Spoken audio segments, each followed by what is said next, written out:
नमस्कार साथियों, मैं दिनेश कुमार आप सभी के समक्ष स्मार्ट स्टडी अप्रोच के इस ऑनलाइन प्लेटफॉर्म पर स्वागत करता हूं। प्रहार सीरीज के आज के इस तीसरी क्लास पेपर सेकंड की तीसरी है, ये बात याद रखना। अभी हम लगातार आपको पेपर दो की क्लासेस दे रहे हैं। कारण यह है कि 2 से 3 क्लास 4 क्लास उसकी फर्स्ट वाले की हो गई तो 4 इसकी भी हो जाए, ताकि एक कंटिन्यू डेली हम एक क्लास दोनों की देने लग जाएंगे। फिर तो सहायक कुल सचिव के लिए जो भर्ती 2026 में एमपीपीएससी में आई हुई भर्ती है, उसके लिए यह क्लास अति महत्वपूर्ण होने वाली है। याद रखिएगा, जो आप सहायक कुल सचिव की भर्ती देने जाएंगे उस समय आपके लिए जरूरत यही पड़ेगी कि आपने मैक्सिमम एमसीक्यू कितने लगाए।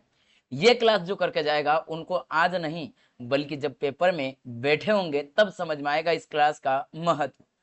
देखिए, ये जो हमारा टेलीग्राम चैनल है उसके बारे में क्यूआर कोड दिया हुआ है, उसका क्यूआर कोड है।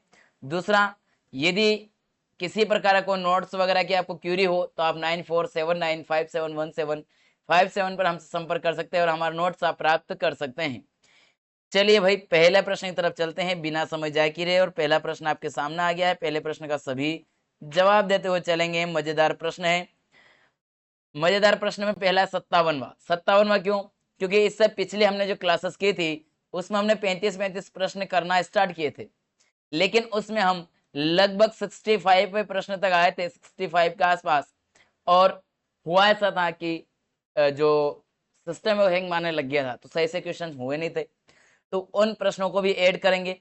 दूसरा, हमने बीच में से यानी कि आपको जो उसमें टाइप हुआ था तो वह 91 के बाद से ला करके कुछ लगभग 7-8 प्रश्न वहां के टाइप हो गए थे और 97 से ये 57 वाले छूट गए थे, तो हमने इनको कवर कर रहे हैं। और वो पीछे वाले हम क्या करेंगे, स्किप करते हुए चलेंगे। मिलेगा सही आपको, लेकिन उनको स्किप करेंगे और एडिशनल 507 प्रश्न और आपको अलग से दिया जाएगा। चलिए, पहला प्रश्न है, एनआईआरएफ रैंकिंग किस मंत्रालय द्वारा जारी की जाती है?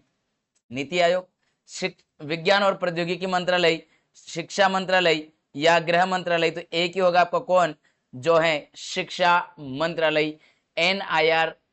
एनआईआरएफ जो रैंकिंग है वह शिक्षा मंत्रालय के द्वारा जारी की जाती है। बात अगर देखें हम शिक्षा मंत्रालय के बारे में, तो ये नेशनल इंस्टीट्यूशनल रैंकिंग फ्रेमवर्क है, जिसकी शुरुआत 29 सितंबर 2015 को की गई थी। और हमारे एमपीपीएससी का एक फेवरेट होता है कि डेट रहती है वो हमसे पूछ ली जाती है, तो 29 सितंबर 2015 को ये जो एनआईआरएफ जो प्रोग्राम चलाया गया, जो फ्रेमवर्क प्रारंभ की गई, इसकी शुरुआत की गई थी। यह देश भर के उच्च शिक्षण संस्थानों की रैंकिंग प्रदान करके उनके कार्य प्रणाली का मूल्यांकन करता है। इनके मापदंड पैरामीटर भी हैं, और पैरामीटर में अगर देखेंगे आप तो पहला है टीचिंग लर्निंग और रिसोर्स कैसे हैं, TLR, याद रखना TLR। इसके बाद में दूसरा है रिसर्च एंड जो प्रोफेशनल प्रैक्टिस कैसी है उसकी बात करेगा, RP की बात करेगा। इसका तीसरा बिंदु जो आपका है वह ग्रेजुएशन आउटकम्स, जो ग्रेजुएशन से पास होकर के कितने जा रहे हैं उनकी बात करेंगे। और चौथा जो पैरामीटर है वह है आउटरीच और इंक्लूसिविटी, यानी कि जो आउटरीच जा रही है वह कितनी स्किल और कहीं जाकर के फिट हो रही है। ऐसा तो नहीं कि कहीं वो आगे चल के पढ़ाई छोड़ दे रहे और बेरोजगार घूम रहे हैं। और अगला है पांचवा, जो पार्टिसिपेशन की बात करता है। याद रखना है इसके 5 पैरामीटर हैं, मापदंड है, इन पांचों मापदंड को आपको याद रखना है। अगला प्रश्न है 58, थोड़ा फास्टली करेंगे। AISHE 2021-22 की रिपोर्ट के अनुसार भारत में उच्च शिक्षा का सकल नामांकन अनुपात लगभग कितना रहा है?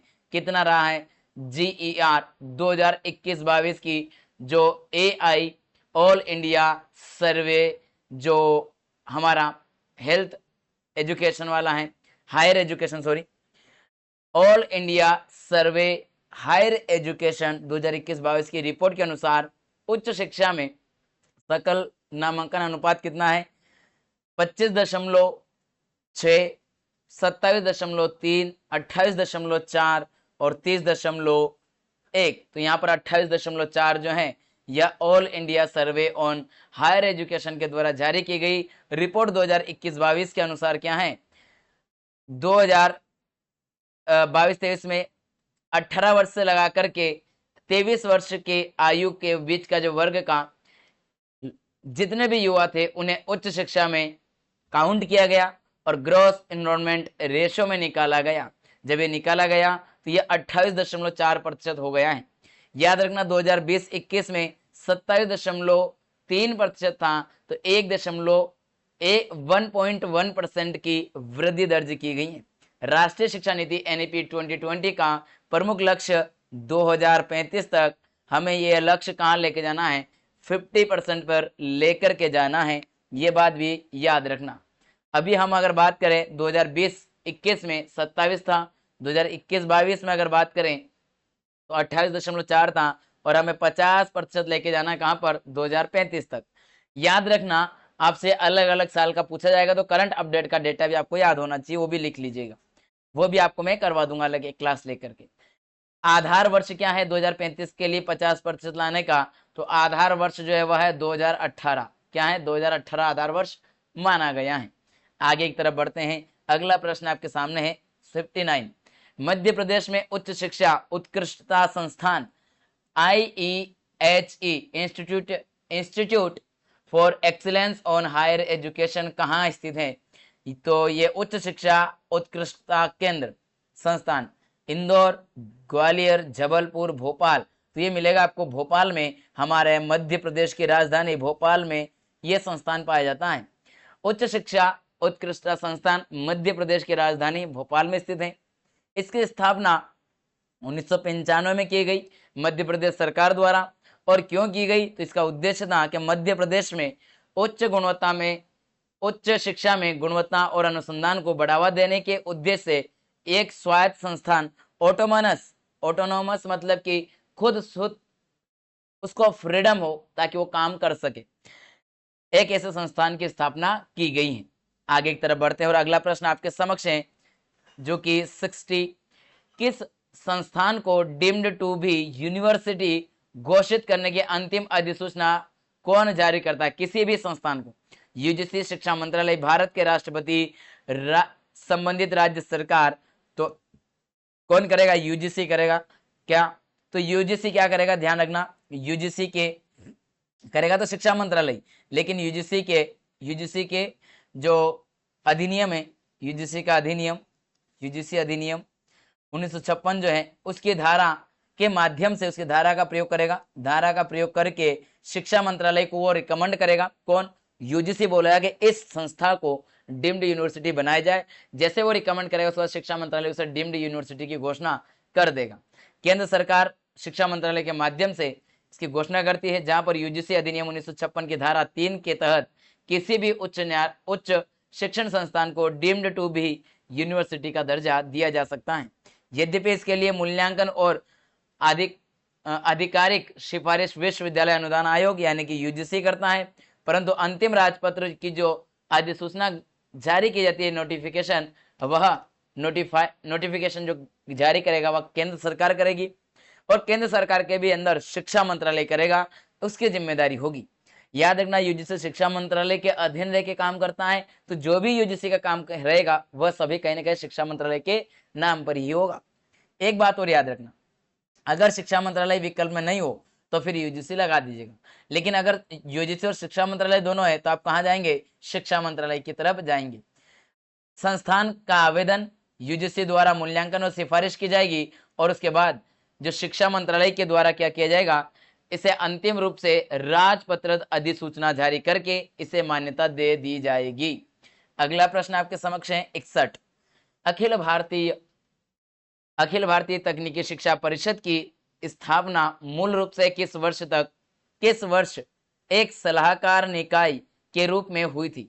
1945, 1956, 1987 और 1953। अखिल भारतीय तकनीकी परिषद के रूप में केवल सलाहकार के रूप में तो वह की गई थी 1945 में। कब की गई थी सलाहकार के रूप में? तो 1945 में कर दी गई थी। याद रखना, सलाहकार के रूप में यानी शुरू में 1945 में संस्थान की स्थापना की जाती है। इसका काम होता है कि all India council for technical education, जो तकनीकी शिक्षा की बात करता है उनके लिए काम करता है। इसको नवंबर 1945 में एक सलाहकार निकाय एडवाइजरी बॉडी के रूप में स्थापित किया गया था। बाद में संसद ने अधिनियम के द्वारा इसे वैधानिक बॉडी के रूप में अधिनियम द्वारा इसे वैधानिक बॉडी का दर्जा प्रदान किया है। याद रखना, जो 1945 में सलाहकारी बॉडी रहती है और 1987 में अधिनियम आता है। 1987 में 1987 में अधिनियम आता है और इसे वैधानिक दर्जा क्या प्रोसेस कंप्लीट कर दी जाती है। याद रखना, यह भी एक महत्वपूर्ण प्रश्न है। AICTE का मुख्यालय कहाँ स्थित है? मुंबई, बेंगलुरु, नई दिल्ली, चेन्नई। तो कहाँ मिलेगा भाई? हमारे देश की राजधानी दिल्ली में ही मिलेगा। जो AICTE का जो मुख्यालय है वह नेशनल मंडेला मार्ग, वसंत कुंज, नई दिल्ली में स्थित है।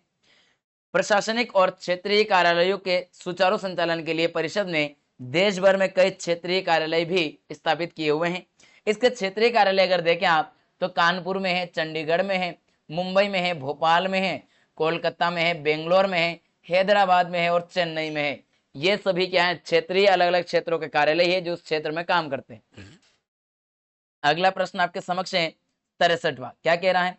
तकनीकी संस्थानों में गुणवत्ता सुधार और मूल्यांकन के लिए राष्ट्रीय प्रत्यायन board NBA national board of accreditation की स्थापना किस संस्था ने की थी? UGC, शिक्षा मंत्रालय, AICTE, NEC के द्वारा यहाँ की जाती है।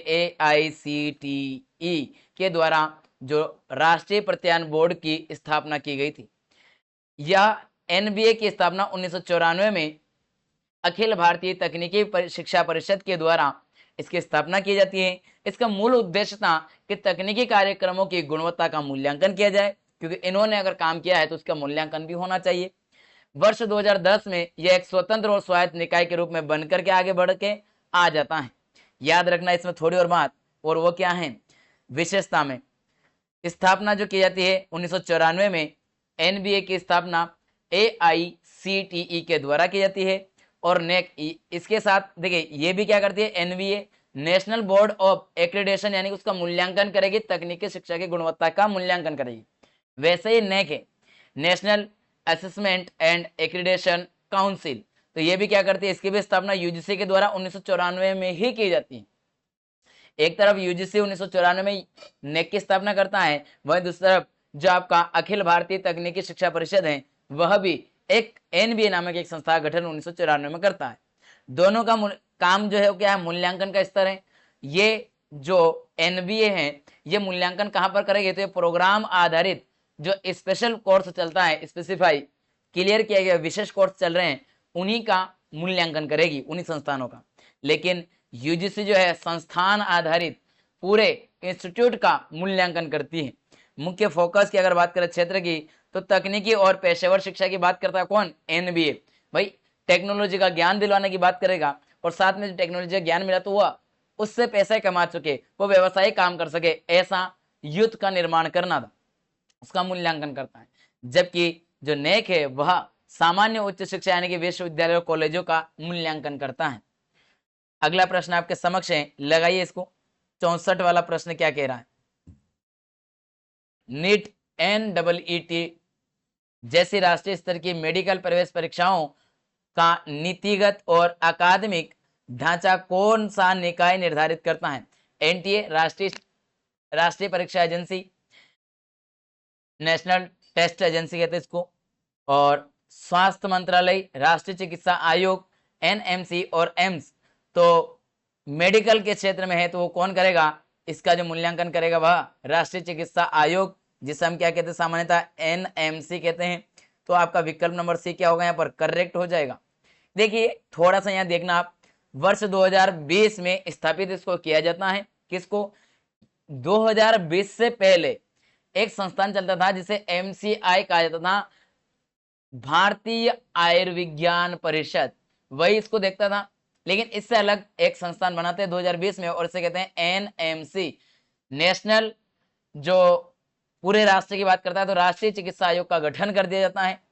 इसका काम होता है, इसके लिए जो काम यानी कि इसके एग्जाम कंडक्ट कराने का जिम्मेदारी किसे दी जाती हैं? तो वो दी जाती है नेशनल टेस्ट एजेंसी को।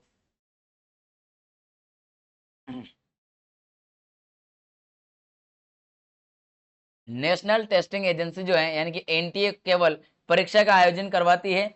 नीतिगत पॉलिसी बनाना, अकादमिक सिलेबस का निर्धारण, पूर्ण निर्धारण करने का अधिकार जो है वह एनएमसी के द्वारा ही किया जाता है। इस बात को भी आपको याद रखना है। अगला प्रश्न आपके समक्ष है, शिक्षक शिक्षा के लिए राष्ट्रीय पाठ्यचर्या रूपरेखा तैयार करने की जिम्मेदारी किस संस्थान की है?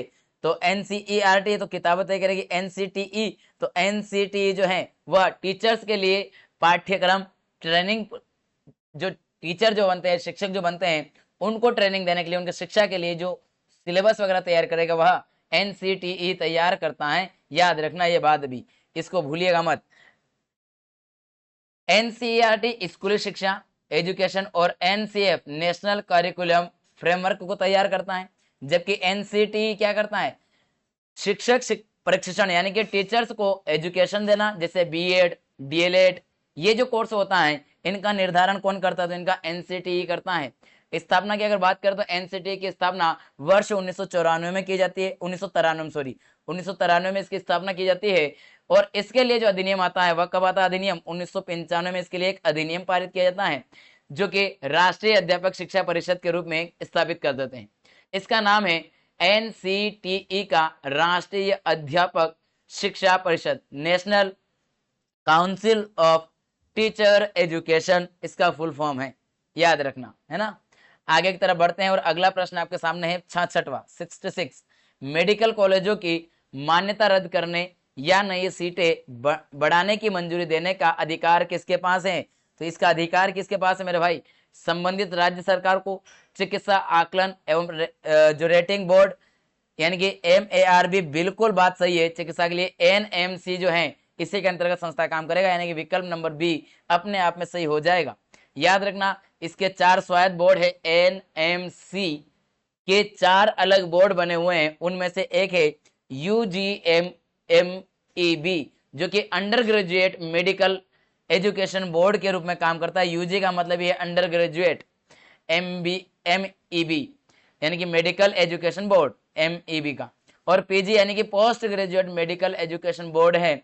और इसी के साथ ये MARB ये क्या करता है? Medical assessment and rating board है, जो कि काम करती है कि मेडिकल के सेक्टर में जो काम करने वाली जितने भी कॉलेजेस हैं उनको मान्यता देना, उनका मूल्यांकन करना, और वहां से कितने ऐसे स्टूडेंट्स हैं जो कि भविष्य में एक अच्छे से अच्छा नामी डॉक्टर बनकर के बाहर आ रहा है, इनके बारे में बात करेगा।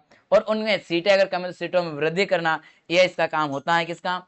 मार्ब के नाम से आप याद कर सकते हो शॉर्ट में, MARB। और इसके बाद में EMRB की अगर बात करें तो ये ethics and medical registration board के रूप में काम करता है। याद रखना इस बात को भी। ये इसके 4 अलग अलग बोर्ड हैं जो कि स्वायत्त बोर्ड है, इनको छूट मिली हुई है अपने अपने क्षेत्र में काम करने की। अगला प्रश्न आपके सामने है 67।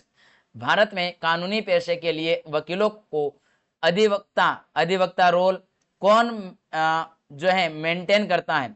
सर्वोच्च न्यायालय, विधि न्यायालय, या राज्य बार काउंसिल? और अधिवक्ता के बारे में तो राज्य काउंसिल और BCI, और इसके बाद में है उच्च न्यायालय।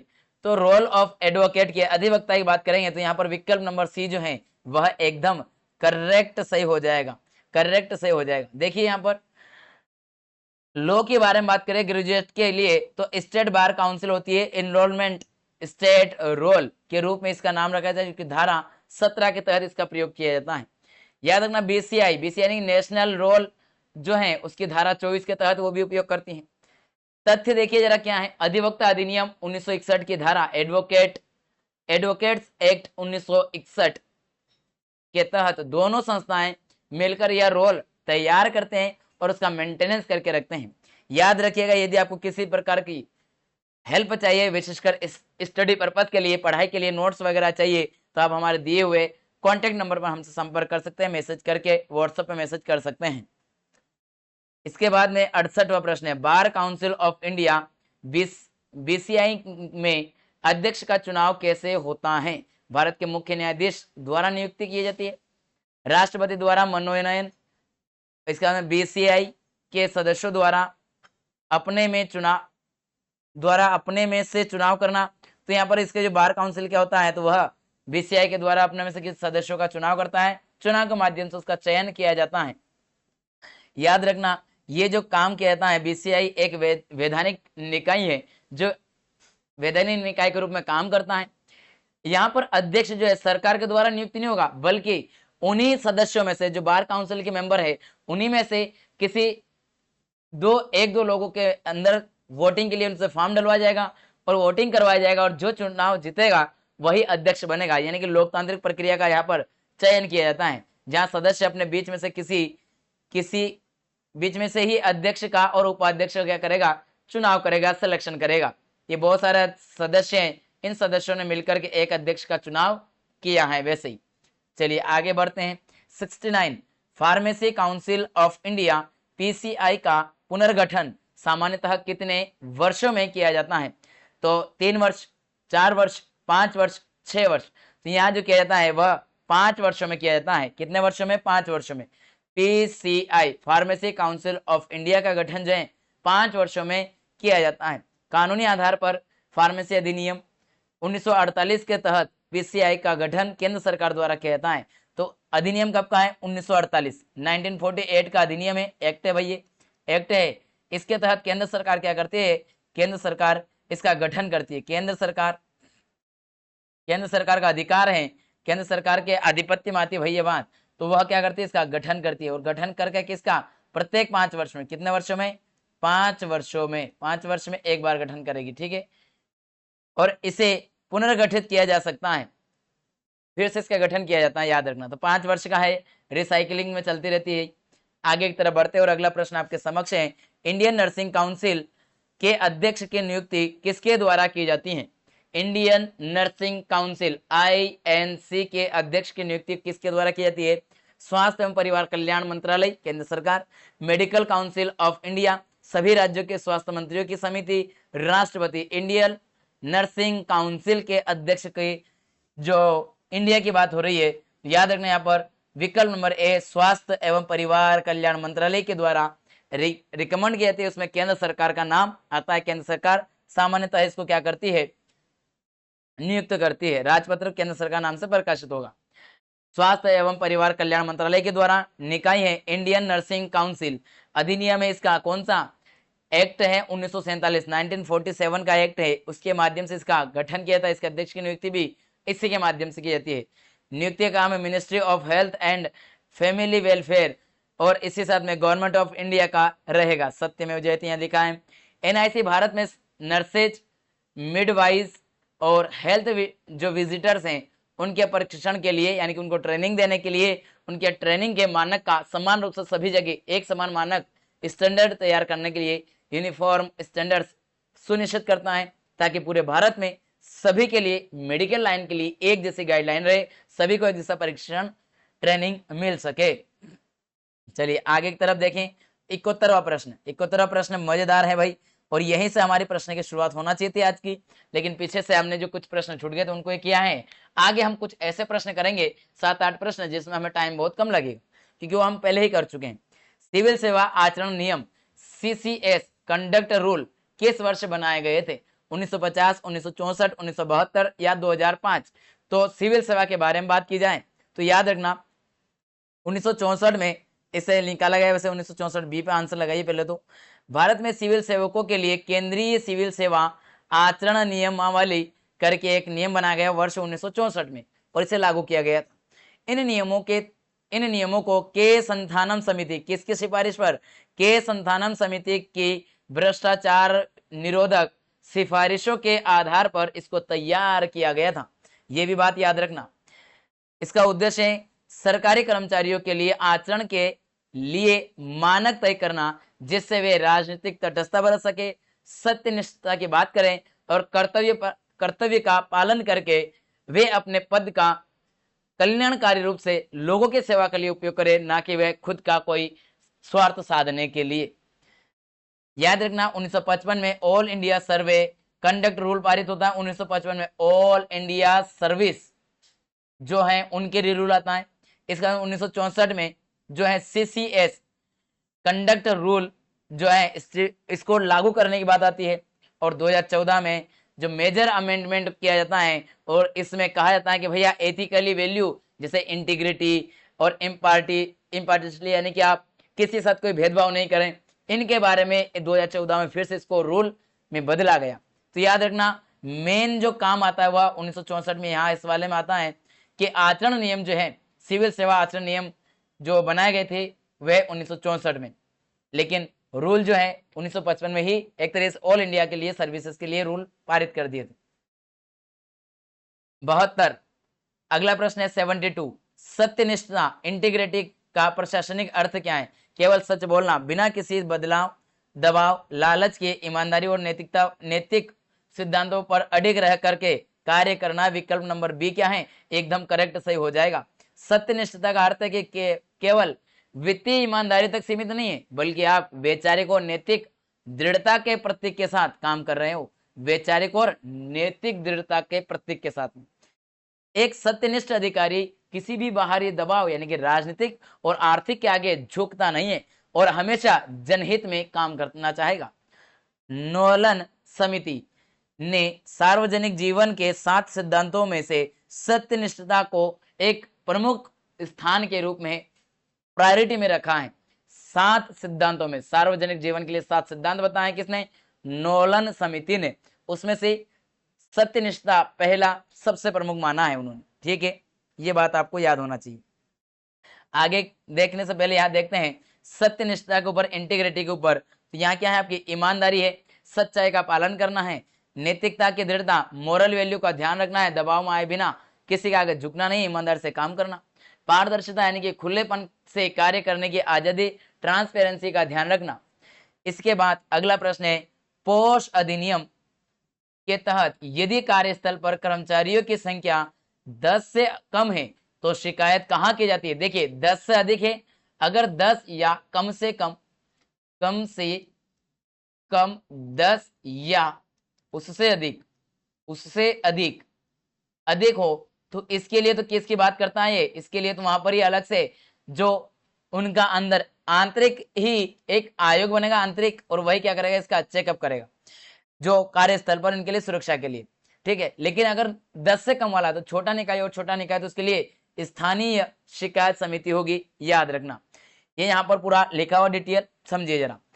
पोस्ट एक्ट 2013 का है जो कहता है कि कार्यस्थल पर महिलाओं का यौन उत्पीड़न की रोकथाम के लिए इस अधिनियम को लाया जाता है। इसका फुल फॉर्म यही है, याद रखना। इस अधिनियम के तहत महिलाओं की सुरक्षा और शिकायत निवारण के लिए 2 प्रकार की समितियों का गठन का प्रावधान किया गया है।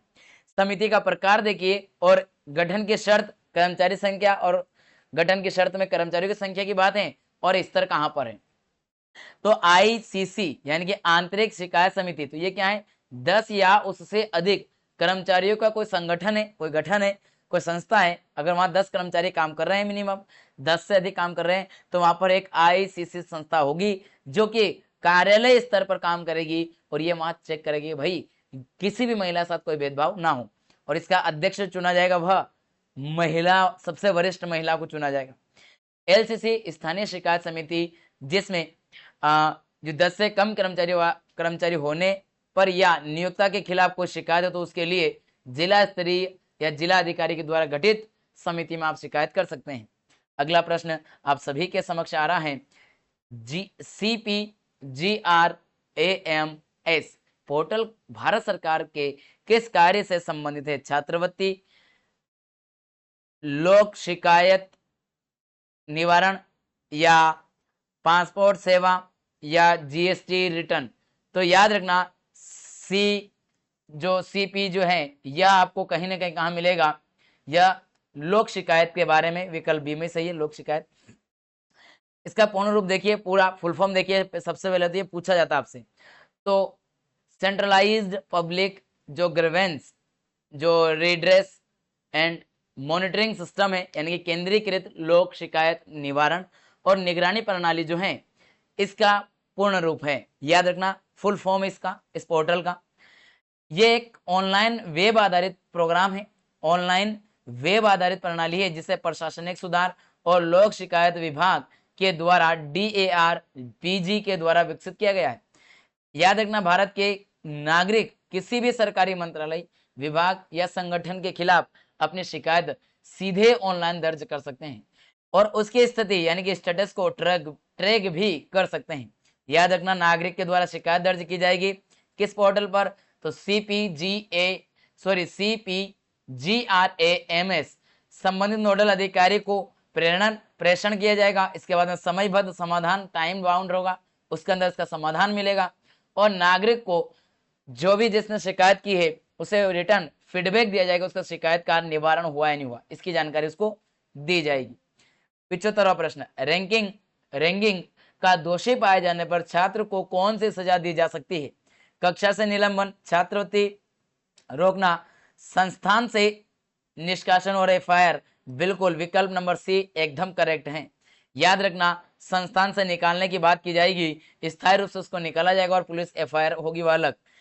इसके बाद जो एंटी रैंकिंग दिशा निर्देश जो कि 2009 के है UGC के, उसके द्वारा और सुप्रीम कोर्ट के द्वारा गठित राघवन समिति की सिफारिशों के आधार पर UGC ने शिक्षण संस्थानों में रैंकिंग रोकने के लिए, जो रैंकिंग की जाती है रैंकिंग उसको रोकना था, उसको रोकने के लिए सख्त नियम बनाया है। याद रखना, दोषी पाए गए छात्र को दंडात्मक कार्यवाही की सजा दी जाती है और इसके लिए पहले ही जब एडमिशन होता है तभी उसकी एंट्री हो जाती है इस बात की। अगला प्रश्न आपके समक्ष है 76 भारत में लोकायुक्त स्थापित करने वाला पहला देश कौन सा है? लोकायुक्त को स्थापित करने वाला, देखिए लोकपाल तो भारत सरकार ने किया और लोकायुक्त राज्य स्तर पर होता है। केंद्र के स्तर पर लोकपाल और राज्य स्तर पर लोकायुक्त। तो सबसे पहले लोकायुक्त को स्थापित करने वाला राज्य कौन सा है? तो वह कौन सा है भाई? महाराष्ट्र जाएगा। कौन सा आएगा आपका? महाराष्ट्र होगा। क्या होगा? महाराष्ट्र होगा। प्रथम राज्य महाराष्ट्र भारत का पहला राज्य था जिसने 1971 में 1971 में लोकायुक्त की नियुक्ति कर दी थी। लोकायुक्त और उप लोकायुक्त अधिनियम पारित किया जिसे लागू भी किया गया। विशेष तथ्य यह है, हालांकि ओडिशा ने 1970 में ही लोकायुक्त अधिनियम पारित कर दिया था, लेकिन इसे 1983 में लागू किया गया। अधिनियम पारित करना और लागू करना अलग है। तो यहाँ पर केवल पारित अगर सबसे पहले किसने किया था नियम, तो वह नियम पारित करने वाला ओडिशा है, लेकिन इसे लागू करने वाला महाराष्ट्र है। 1971 में अधिनियम पारित किया और 1971 में ही लागू कर दिया, इसलिए महाराष्ट्र ही सही स्थापित होगा राज्य। लोकायुक्त राज्य स्तर पर एक भ्रष्टाचार रोधी लोकपाल की संस्था है जिसकी स्थापना की सिफारिश प्रथम प्रशासनिक सुधार आयोग ने 1966 में ही कर दी थी। ये रहा महाराष्ट्र में लोकेशन दे रखी है कि लोकायुक्त स्थापित करने वाला भारत का पहला राज्य महाराष्ट्र था। याद रखना ये बात। अगला प्रश्न है 77 क्या कह रहा है भाई? देखो 77 भी कुछ कहेगा। हाँ जी कहेगा, ये भी अपनी बात रखेगा और ये कह रहा है होम्योपैथी शिक्षा को विनियमित करने वाला नया राष्ट्रीय निकाय कौन सा है? CCH, राष्ट्रीय होम्योपैथी आयोग, NCH। तो यही होगा होम्योपैथी के लिए विकल्प नंबर बी एकदम करेक्ट है। राष्ट्रीय होम्योपैथी आयोग जो है वह, इसका गठन होम्योपैथी शिक्षा और चिकित्सा प्रणाली में को रेगुलेट करना, विनियमित करने के लिए किया गया था। इसने पुराने निकायों जैसे केंद्रीय होम्योपैथी परिषद का स्थान लिया और उसे बंद करवाया। इसका मुख्य उद्देश्य था कि भाई होम्योपैथी की शिक्षा की गुणवत्ता का ध्यान रखा जाए, उसका सामर्थ्य को बढ़ावा दिया जाए। देश के सभी हिस्सों में उच्च गुणवत्ता वाले होम्योपैथिक चिकित्सा पेशेवरों की उपलब्धता सुनिश्चित की जाए ताकि वे नागरिकों की सेवा कर सके। आयुष मंत्रालय के अधीन NCH का गठन किया गया है। याद रखना, राष्ट्रीय होम्योपैथी आयोग जो है ये नया राष्ट्रीय निकाय है, राष्ट्रीय स्तर का एक निकाय है, लेकिन ये किस मंत्रालय के अधीन काम करता है? तो यह आयुष मंत्रालय के अधीन काम करता है। नियामक सुधार आयोग है, उसके अंतर्गत रह करके कार्य करता है। अगला प्रश्न आप सभी के समक्ष है 78।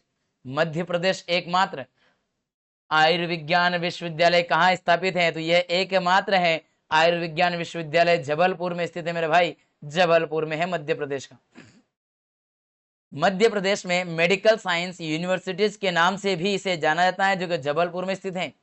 यह विश्वविद्यालय मध्य प्रदेश सरकार द्वारा चिकित्सा में दंत चिकित्सा, नर्सिंग, आयुर्वेद, यूनानी होम्योपैथी और पैरामेडिकल विज्ञान जैसे पाठ्यक्रमों को विनियमित और संबद्ध करने के लिए स्थापित किया गया है। यह मध्य प्रदेश का एकमात्र राज्य स्तरीय आयुर्विज्ञान विश्वविद्यालय, राज्य स्तरीय विश्वविद्यालय की बात कर रहा हूं मैं। ठीक है, तो ये रहा हमारे यहाँ पर मध्य प्रदेश में जबलपुर में एमपी का मेडिकल साइंस यूनिवर्सिटी के नाम से इसको जानते हैं, जिसे हम मध्य प्रदेश आयुर्विज्ञान विश्वविद्यालय के नाम से जानते हैं। ये राज्य स्तर का मध्य प्रदेश का एकमात्र है। 79 कृषि, अच्छा 79 डबल है क्या, अच्छा 78 था। कृषि विद्यालयों, ये है ना, टाइपिंग एरर है।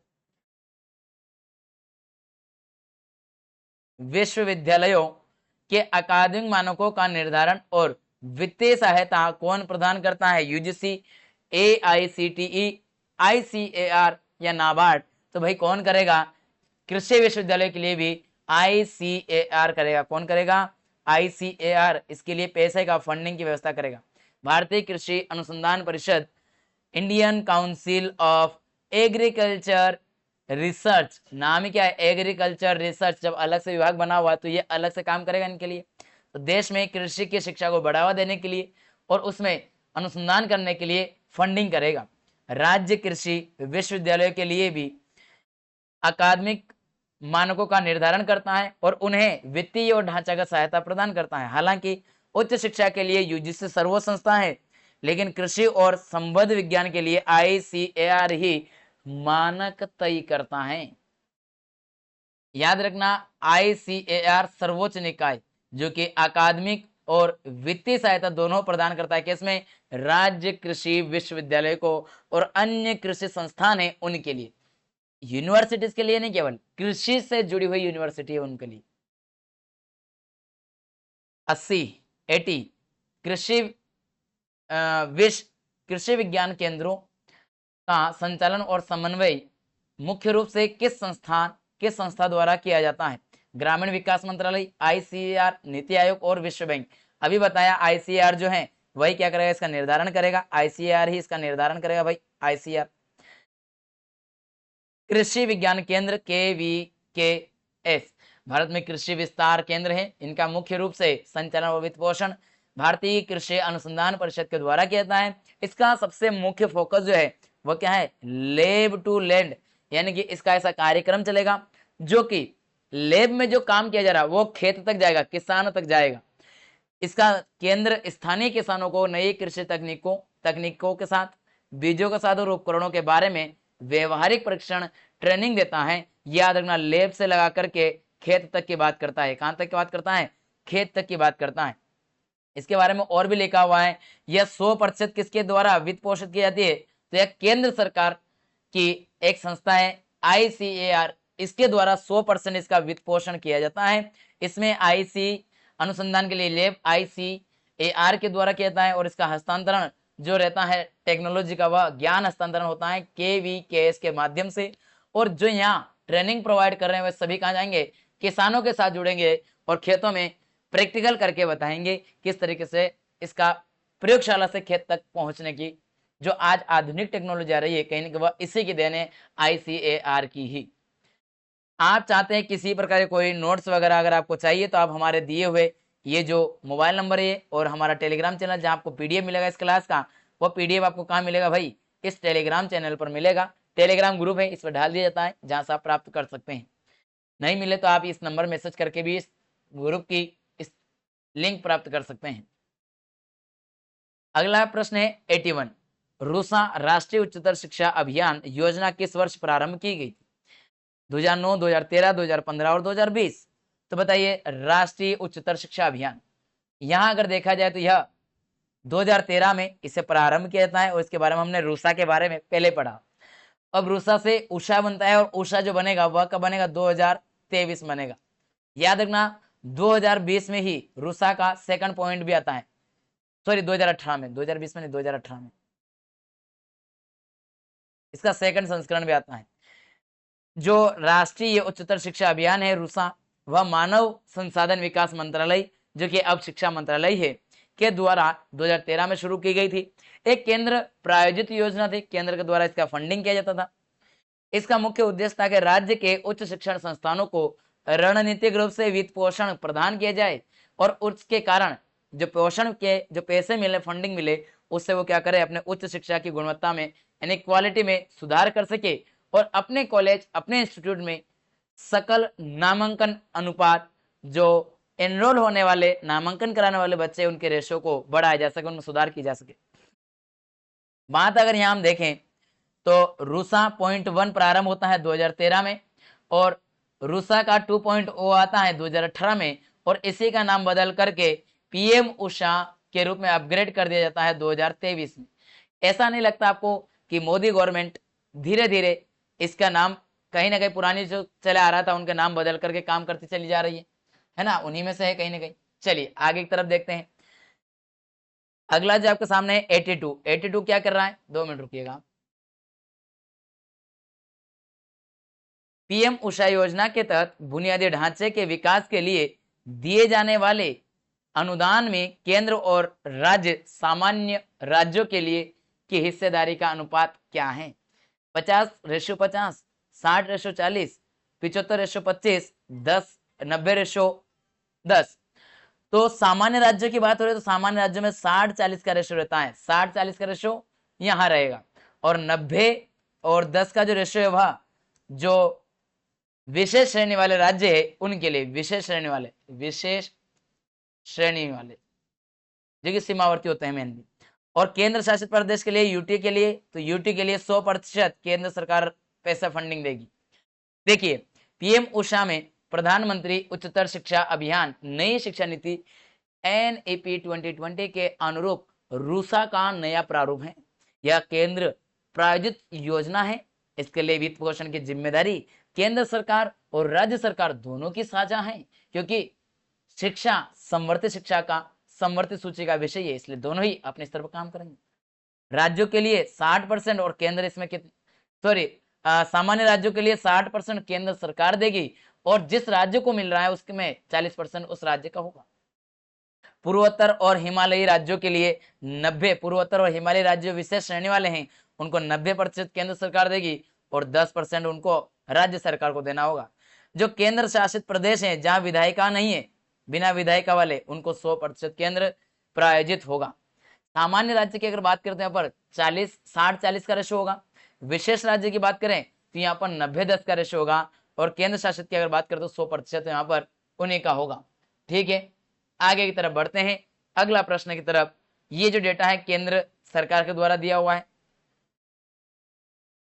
83 मानव संसाधन विकास मंत्रालय का नाम बदल करके शिक्षा मंत्रालय किस वर्ष किया गया है? सबसे महत्वपूर्ण बात, आजादी के बाद जब शिक्षा मंत्रालय गठन होता है तो उस समय यह शिक्षा मंत्रालय रहा, शिक्षा मंत्रालय था। फिर बीच में इसका नाम बदल करके मानव संसाधन विकास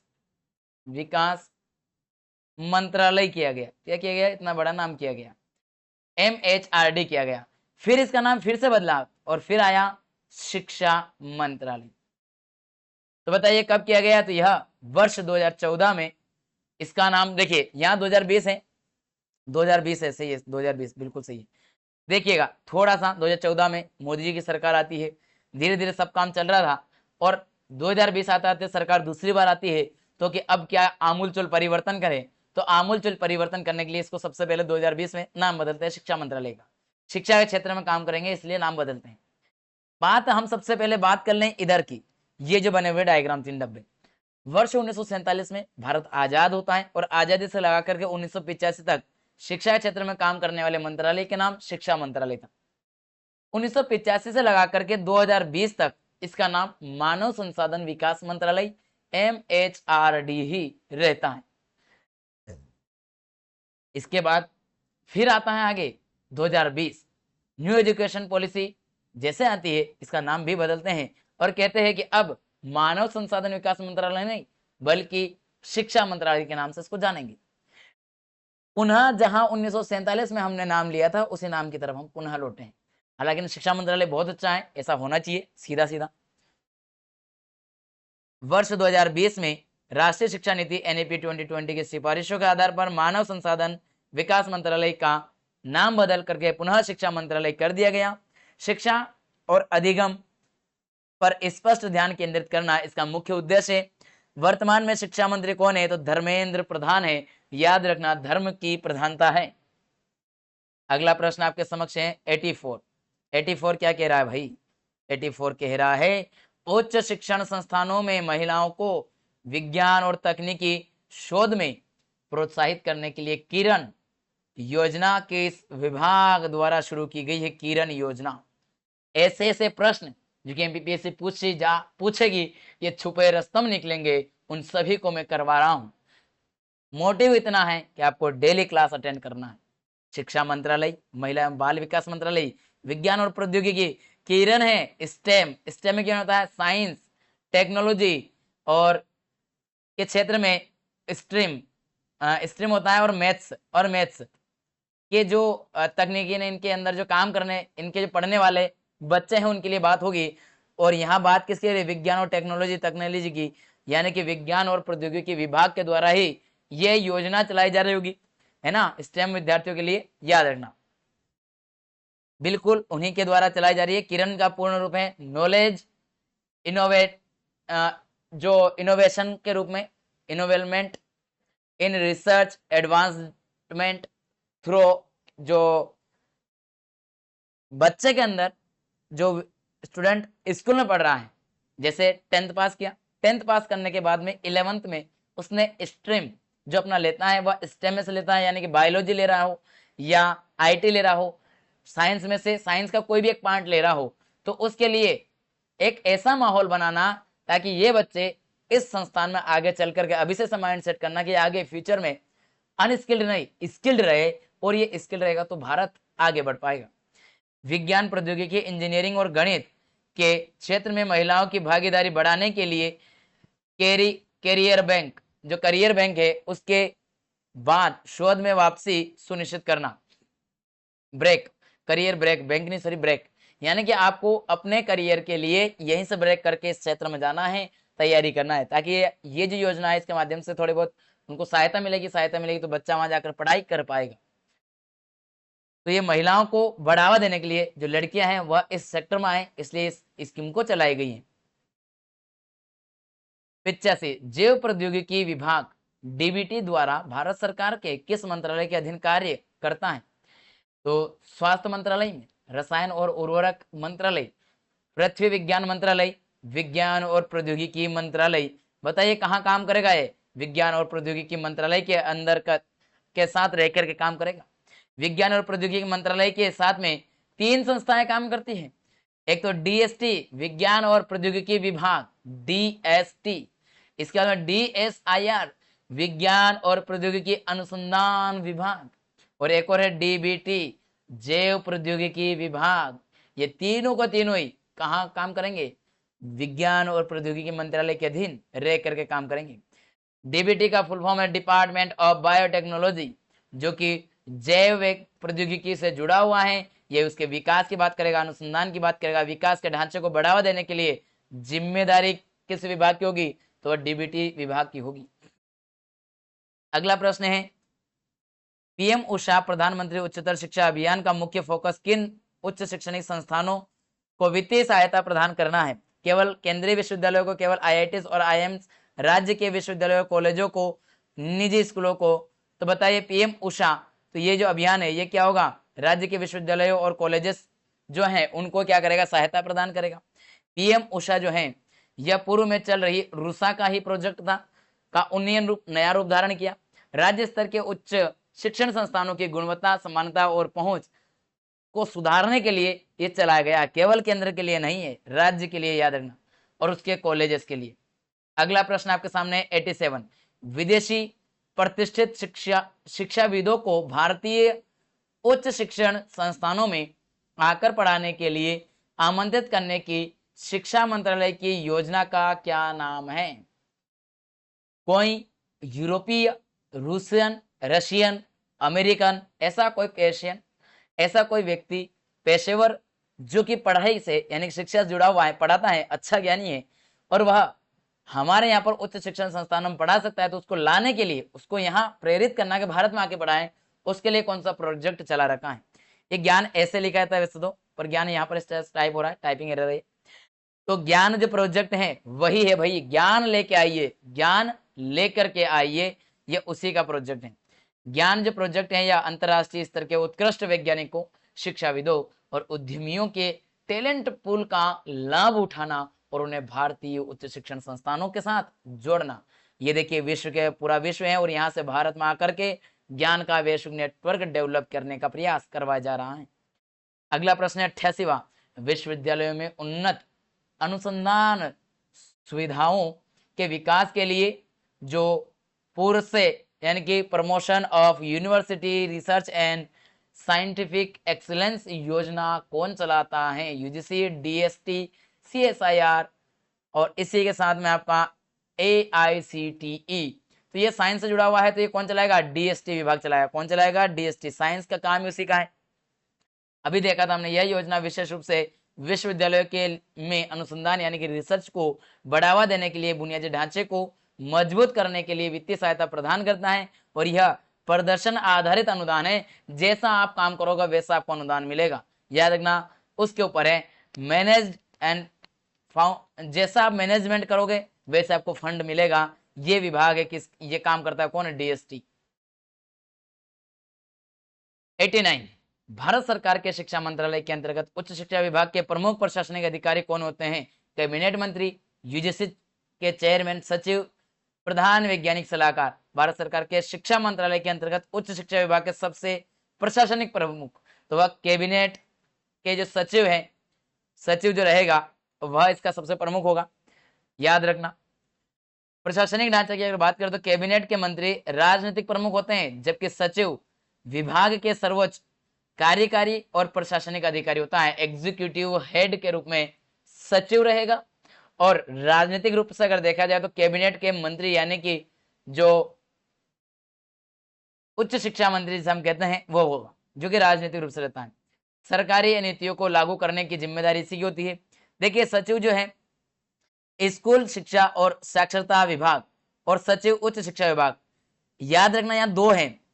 जो राज्य शिक्षा मंत्री हैं उसके नीचे मिनिस्ट्री ऑफ स्टेट के नीचे दो अलग प्रशासनिक अधिकारी होंगे, दो सचिव होंगे।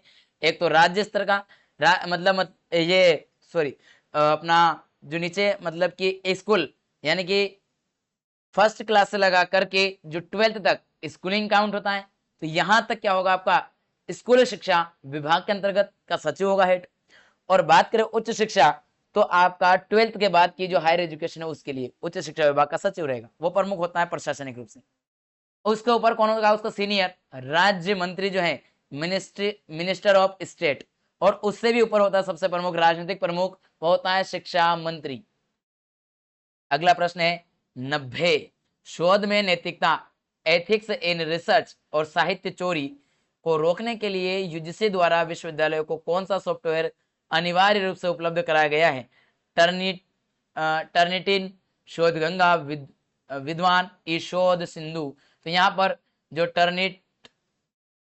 टर्निटिन जो है ये इन्हें उपलब्ध कराया गया ताकि साहित्य की चोरी ना हो सके। साहित्य चोरी किसी अन्य के विचारों या शब्दों को अपना बताकर प्रस्तुत करना ही गलत बात है, इसे साहित्य चोरी कहते हैं। शिक्षा मंत्रालय के द्वारा शोध शुद्धि जो है यानी कि शोध शुद्धि नामक पहल के तहत पीडीएस यानी जिस पीडीएस के अंतर्गत जैसे उरकुंड और टूर्नितिन भारतीय विश्वविद्यालय को प्रदान किए गए दो अलग अलग सॉफ्टवेयर हैं।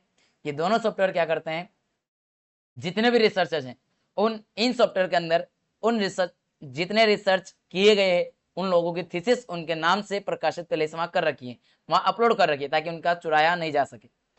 वहां अपलोड कराने की जिम्मेदारी दे रहे सभी को रिसर्च पेपर, और इस पर अपलोड करना है और इसके साथ ये यहाँ पर पीडीएफ के रूप में रहेगा। अगर है तो इसका मतलब आपका चोरी हुआ, नहीं था तो चोरी नहीं हुआ।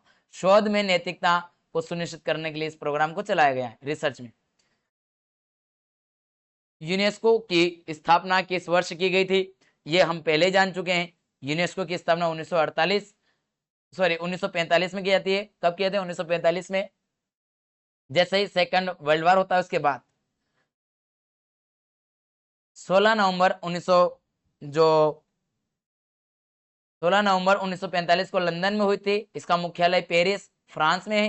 शिक्षा के क्षेत्र में कला विज्ञान और इसके लिए काम करता है। हालांकि नहीं सारा हम पहले पढ़ चुके तो इसका डिटेल में ज्यादा नहीं जाएंगे। राष्ट्रमंडल शिक्षण का मुख्यालय कहां पर है? वैंकूवर कनाडा, हम पहले पढ़ चुके हैं। इसके बाद 1988 में इसकी स्थापना की गई थी, यह बात भी याद रखना। और यह दूरस्थ शिक्षा के लिए काम करता है, खुले शिक्षण के बढ़ावा देने के लिए कार्य कर रहा है राष्ट्रमंडल के लिए। यूनिसेफ का मुख्यालय किस शहर में स्थित है? तो यह न्यूयॉर्क में स्थित है। यह भी बात हम पहले ही पढ़ चुके हैं। ये न्यूयॉर्क में स्थित है, जो कि यूनाइटेड नेशंस इंटरनेशनल जो चिल्ड्रंस है उनकी इमरजेंसी फंड के लिए उपलब्ध कराया जाता है, छोटे बच्चों के लिए। इसकी स्थापना 1946 में 11 दिसंबर 1946 को संयुक्त राष्ट्र महासभा के द्वारा द्वितीय विश्व युद्ध के बाद की गई थी। आगे की तरफ बढ़े। अब ये जो यूनिसेफ का मुख्यालय न्यूयॉर्क है, यह कहां पर है? अमेरिका में स्थित है। अगला बात करें तो 94 भारत में इंजीनियरिंग कॉलेजों की गुणवत्ता सुधारने के लिए चलाई गई महत्वाकांक्षी परियोजना TQIP को पोषित क्या किया था? कौन करता है पोषित, कौन कर रहा है? तो ये इसके बारे में हम पहले पढ़ चुके हैं। तो यहाँ पर आपको कौन करेगा? जो इंजीनियरिंग और कॉलेजों के लिए है आपका वर्ल्ड बैंक, विश्व बैंक के बारे में हमने पढ़ा था कि भाई विश्व बैंक और शिक्षा मंत्रालय मिलकर के इस प्रोजेक्ट को भारत में इंजीनियरिंग संस्थान को बढ़ावा देने के लिए चला रहे हैं। भागीदारी भारत सरकार का मिनिस्ट्री ऑफ एजुकेशन और वर्ल्ड बैंक की एक संयुक्त पहल है, याद रखना। ये यहाँ पर संकाय जो है फैकल्टी का विकास करना, संस्थानों के बुनियादी ढांचे को मजबूत करना इसका मुख्य फोकस है। इसका फुल फॉर्म है technical education quality improvement programme, ये पहले पढ़ चुके हैं, याद रखना इसको भी। एशियाई विकास बैंक ADB का मुख्यालय कहाँ है? जो राज्यों को कौशल विकास का ऋण प्रदान करता है। टोक्यो जापान, संघाई चीन, मनीला फिलीपींस, मनीला के फिलीपींस में इसका मुख्यालय स्थित है।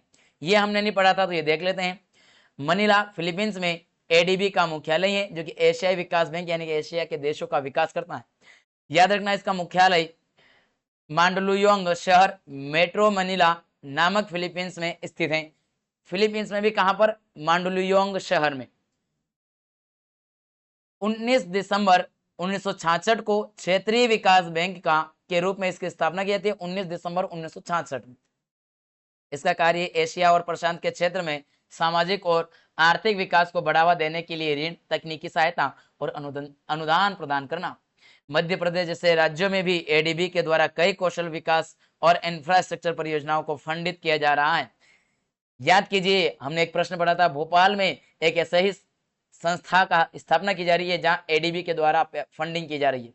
याद कीजिए उसका संत शिरोमणि के नाम से उसका नाम रखा गया। कमेंट बॉक्स में आपको कमेंट करना कि है क्या वो, कौशल से जुड़ा हुआ है, याद रखना।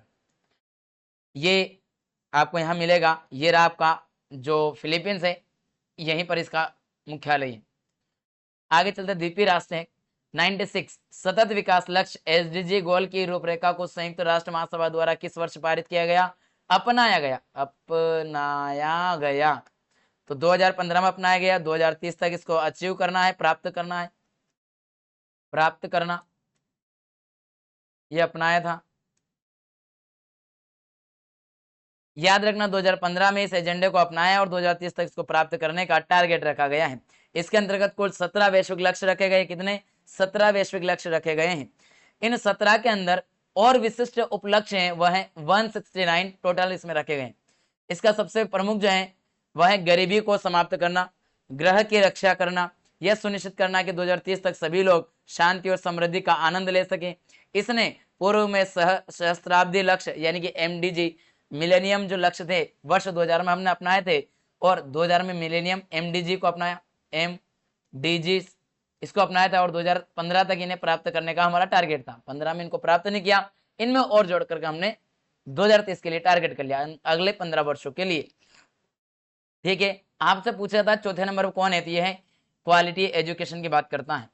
अगला प्रश्न आपके सामने 97 विश्व बैंक द्वारा समर्थित जो स्टार्स परियोजना भारत में किस क्षेत्र में सुधार से संबंधित है? अंतरिक्ष अनुसंधान, शिक्षा, उच्च शिक्षा अवसंरचना, स्कूली शिक्षा और शिक्षण परिणाम, कृषि शिक्षा। यहां अगर आपको मिलेगा तो वह कौन सा होगा? जो स्कूली शिक्षा और से संबंधित है। स्कूली शिक्षा संबंधित है, याद रखना इस बात को भी। विश्व बैंक और शिक्षा मंत्रालय दोनों के सहयोग से चल रही है भारत में स्कूली शिक्षा प्रणाली में गुणवत्तापूर्ण सुधार और शासन में सुधार करना है। ये किन किन राज्यों में चल रही है? तो ये 6 राज्यों में लक्षित करके चलाई जा रही है। उसमें हिमाचल प्रदेश, राजस्थान, महाराष्ट्र, मध्य प्रदेश, केरल और ओडिशा। हमारा मध्य प्रदेश भी इसमें शामिल है। और मध्य प्रदेश अगर इसमें शामिल है और आप कहीं ना कहीं एजुकेशन में जा रहे हैं, चाहे विश्वविद्यालय में जा रहे हैं, लेकिन जाते एजुकेशन सेक्टर में रहे, तो आपसे योजना पूछी जा सकती है। एसडीजी गोल 4 गुणवत्तापूर्ण शिक्षा के अंतर्गत कुल कितने विशिष्ट उपलक्ष्य टारगेट निर्धारित किए गए हैं? कुल कितने टारगेट निर्धारित हैं? 5, 7, 10, 15। तो 7 + 3 यानी कि कुल कितने हैं? कुल पूछा है कुल, तो कुल जो है वो आपको 10 है। कितने है भाई? 10 है, याद रखना। इसमें 7 तो परिणाम उन्मुख लक्ष्य रखे गए और 3 कार्यान्वयन के साधन के रूप में रखे गए। कुल जो है विशिष्ट उपलक्ष्य वो 10 है, याद रखना। इसमें सबने ये 7 है परिणाम के उन्मुख में, इनमें से 4 सबसे प्रमुख है। मुक्त और मुफ्त प्राथमिक और माध्यमिक शिक्षा उपलब्ध कराना, तकनीकी या व्यवसायिक कौशल उपलब्ध कराना, लैंगिक समानता की बात करता है और साथ ही साथ साक्षरता यानी कि लिटरेसी की बात भी करता है। अगला जो यहाँ पर जो 3 है वो कौन कौन से? शिक्षा के क्षेत्र में जो सुविधाएं हैं और सुरक्षित वातावरण उपलब्ध कराएं, छात्रवृत्ति मिलना चाहिए और योग्य शिक्षक होना जरूरी है, क्वालिफाइड टीचर्स का होना आवश्यक है।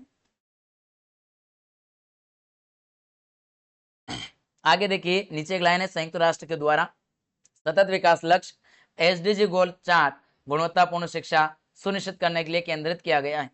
99 में प्रश्न है, भारत में विदेशी विश्वविद्यालयों के कैंपस स्थापित करने के लिए जो रेगुलेशन 2023 में लाया नियम किसने जारी किए हैं? शिक्षा मंत्रालय, AICTE, यूजीसी या नीति आयोग? तो कौन करेगा? यूजीसी के द्वारा इस नियम को जारी किया गया है। क्यों भारत में यूनिवर्सिटी के कैंपस कौन खुलवाता है? यूजीसी की मान्यता से, है ना, तो वही जारी किया, उसी ने जारी किया इसको। पात्रता है कि विश्वविद्यालय विदेशी विश्वविद्यालय की ग्लोबल रैंकिंग की टॉप 500 में से होना चाहिए, वह अपने देश में अत्यधिक या जिस देश के वो विश्वविद्यालय हैं वह उस देश में फेमस हो, लोकप्रिय हो। स्वायत्ता की बात करें तो संस्थानों की को अपनी प्रवेश प्रक्रिया, शुल्क संरचना और फैकल्टी की नियुक्ति तय करने की स्वतंत्रता होगी। प्रत्यावर्तन देखें अगर तो फंड को क्रॉस बॉर्डर ट्रांसफर करने की अनुमति फेमा विदेशी मुद्रा प्रबंधन जो अधिनियम है के नियमों के तहत की जाएगी, याद रखना।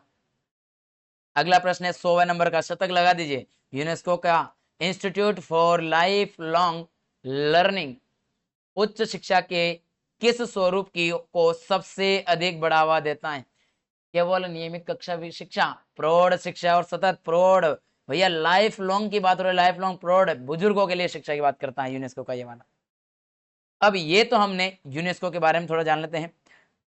प्रौढ़ शिक्षा की बात करता है, वयस्कों के लिए कौशल विकास और निरंतर शिक्षा। सतत शिक्षा यानी कि शिक्षा को एक जीवन भर चलने वाली प्रक्रिया के रूप में स्थापित करना। गैर औपचारिक शिक्षा, नॉन फॉर्मल एजुकेशन यानी कि बुनियादी साक्षरता बनाना, लिटरेसी कंटिन्यू रहे। और स्कूल से बाहर की शिक्षा को भी बढ़ावा दिया गया है। इसके बाद विशेषज्ञ तथ्य है कि यह संस्थान एसडीजी गोल, ये संस्था जो है एसडीजी गोल 4 निरंतर सीखने के अवसर को हासिल करने में महत्वपूर्ण भूमिका निभाती है। याद रखना यूनेस्को का UIL जो है ये प्रोजेक्ट चल रहा है और यूनेस्को का मुख्यालय हैम्बर्ग जर्मनी में स्थित है। यहां तक हमने टोटल 100 प्रश्न जाने हैं, पूरे किए। इनके अतिरिक्त कुछ और प्रश्न मैं आपके लिए लेके आया हूं जो कि हम बिल्कुल फास्टली करेंगे, डिटेल में नहीं, थोड़ा फास्टली करिए। भारतीय कृषि अनुसंधान परिषद के अध्यक्ष पदेन रूप से कौन होते हैं? तो वह भारतीय कृषि अनुसंधान परिषद के पदेन अध्यक्ष कौन होता है? तो ये होगा आपका केंद्रीय कृषि और किसान कल्याण जो मंत्री है वो पदेन अध्यक्ष भी इसी के होते हैं।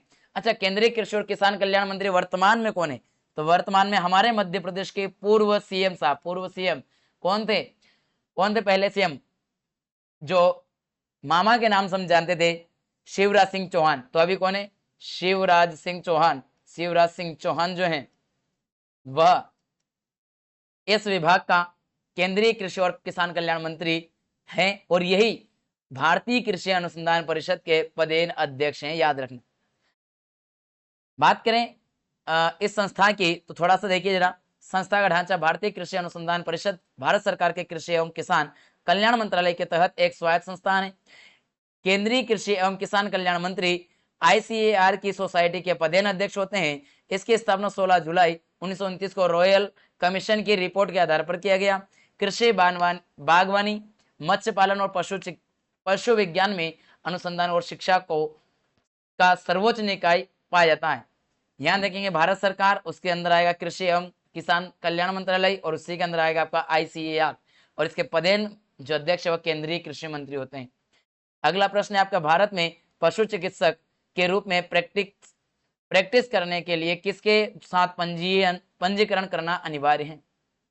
भारतीय चिकित्सा परिषद, भारतीय पशु चिकित्सा परिषद, भारतीय कृषि अनुसंधान परिषद, आयुष मंत्रालय। तो किसके ऊपर प्रैक्टिस करें? पशु चिकित्सक के ऊपर। तो पशु चिकित्सक के ऊपर करें तो विकल्प नंबर 20 सही हो जाएगा।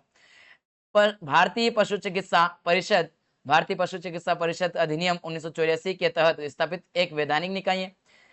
मान्यता प्राप्त पशु चिकित्सा योग्यता रखने वाले व्यक्ति को पेशेवर प्रैक्टिस के लिए VCI या राज्य पशु चिकित्सा परिषद में पंजीकृत होना अनिवार्य है। पशु चिकित्सा अभ्यास विनियमित करना और शिक्षा के न्यूनतम जो मानक है इसका निर्धारण करना, मानक तय करना भी इसी की जिम्मेदारी है। स्टेप 1, स्टेप 2 और स्टेप 3, इन तीनों स्टेपों को फॉलो करना होता है। अगला प्रश्न आपके समक्ष है, आयुष चिकित्सा प्रणालियों के अंतर्गत निम्नलिखित में से कौन सी प्रणाली शामिल नहीं है? तो आयुष में आयुर्वेद है, योग है, एलोपैथी नहीं है, होम्योपैथी है लेकिन एलोपैथी नहीं है। तो यहाँ पर आंसर कौन सा होगा? एलोपैथी हो जाएगा। याद रखना आयुष में कौन कौन है, ध्यान से देख लीजिए एक बार। आयुर्वेद है, ए का फुल फॉर्म आयुर्वेद है, वाई का योग और प्राकृतिक चिकित्सा है, यू का यूनानी है, और एस का सिद्ध है, और एच का होम्योपैथी है। ये आपसे फुल फॉर्म पूछा जा सकता है। आयुष मंत्रालय का गठन 9 नवंबर 2014 को इसका गठन किया जाता है, अलग से एक मंत्रालय बनाया जाता है। जो एलोपैथी है यह आधुनिक पश्चिमी शिक्षा प्रणाली है, स्वास्थ्य और परिवार कल्याण मंत्रालय के अधिकार क्षेत्र में आती है, न कि आयुष मंत्रालय के दिन। ठीक है, आगे बढ़े। अगला प्रश्न आपके सामने, भारत में आयुर्वेद शिक्षा और उससे संबंधित संस्थानों को वर्तमान में कौन सा आयोग विनियमित करता है? CCIM, राष्ट्रीय भारतीय चिकित्सा प्रणाली आयोग, राष्ट्रीय चिकित्सा आयोग, आयुष मंत्रालय का शिक्षा बोर्ड। तो यहाँ पर राष्ट्रीय भारतीय जो विकल्प भी है वह करेक्ट होगा।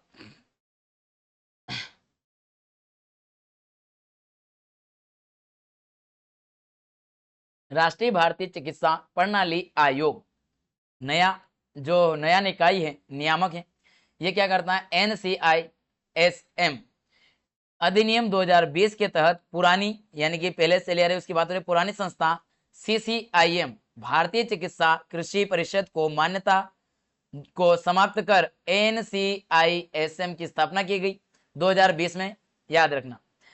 और मुख्य कार्य जो है आयुर्वेद, यूनानी, सिद्ध, सोमा, ऋग्मा जैसी भारतीय चिकित्सा प्रणालियों की शिक्षा संस्थानों और चिकित्सा पेशेवरों के अभ्यास को विनियमित करना है। गुणवत्तापूर्ण और किफायती चिकित्सा शिक्षा उपलब्ध कराना इसकी जिम्मेदारी है। देख लीजिए ये हटा दिया गया और इसकी जगह ये आ गया है। ठीक है, CCIM की जगह NCISM आ गया है। अगला प्रश्न आपके समक्ष है, ऑप्टिज्म, सेरेब्रल पाल्सी या दृष्टिबाधित छात्रों को पढ़ाने के लिए विशेष शिक्षकों का प्रमाणन कौन करता है? तो याद रखना राष्ट्रीय दृष्टिबाधित संस्थान जो है वो नहीं बल्कि RCI भारतीय पुनर्वास परिषद इसका निर्धारण करता है। अगर बात करें RCI विशेष शिक्षा, स्पेशल एजुकेशन और दिव्यांग जनों के पुनर्वास के क्षेत्र में सर्वोच्च निकाय के रूप में कार्य करता है। ऑप्टिज्म, दृष्टिबाधित या सेरेब्रल पाल्सी से प्रभावित बच्चों को पढ़ाने के लिए विशेष शिक्षक होना आवश्यक है। इसके लिए RCI केंद्रीय पुनर्वास रजिस्ट्रार बनाए रखता है। बिना RCI के प्रमाण पत्र के विशेष शिक्षा के लिए विशेष शिक्षक के रूप में कार्य नहीं कर सकता, अगर करा तो गैर कानूनी है। याद रखना NCT इसके लिए काम नहीं करता है, BEd वगैरह नहीं कोर्स करवाने का करता है, लेकिन स्पेशल एजुकेटर की अगर बात करें तो उसके लिए RCI है, स्पेशल एजुकेटर के लिए।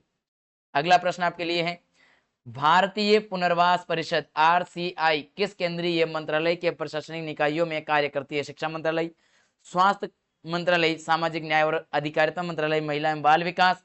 तो सामाजिक न्याय मंत्रालय के अधीन क्या होगा, यह कार्य करेगा। प्रशासनिक नियंत्रण जिसमें RCI जो है भारत सरकार के सामाजिक न्याय और अधिकारिता मंत्रालय यानी कि समाज के कल्याण की बात करेगा, उसके अंतर्गत काम करता है। विशिष्ट विभाग क्या है? दिव्यांग जन सशक्तिकरण विभाग के रूप में मुख्य रूप से यह काम करता है, नोडल विभाग है उसका।